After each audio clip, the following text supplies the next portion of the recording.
weekend eno ku Delta TV. When I go campus na yenga ina wakolera. Anti nali ngasoma evening time. Okay. Kate. Nga abela following buli lwemba ngenda. Mpaka lweyanfuna. Oyo mchalo w'amaaso amalungi ye Florence Kayitesi nga yabadde atulira engeri gy'asinkanamu n'omwagalwa we Mosh Nyanzi.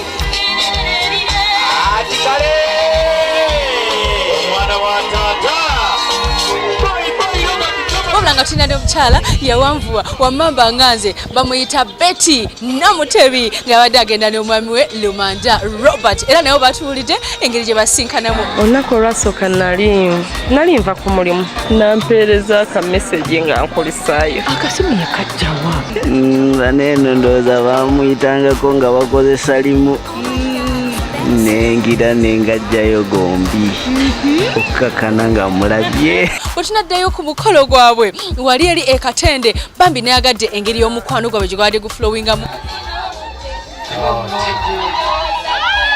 Omukwano gwabadde wali wakati wa Betty ne Robert bakozesa amazzi amalungi omukyala yakyusiza emirundi gyonna gy'ayagala ate nga bambi bakwataganira ddala n'omwami we.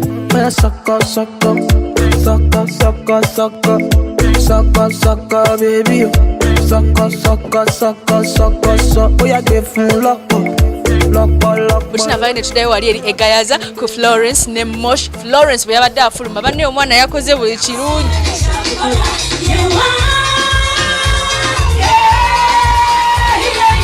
Omukolo gwabaddeko abantu ab'ebbeeyi abalina essanyu ate nga n'omwami mu bintu bye yaleese byabadde bingi ddala. Oba okitegeera yawaddeyo ente 6 ng'omutwalo.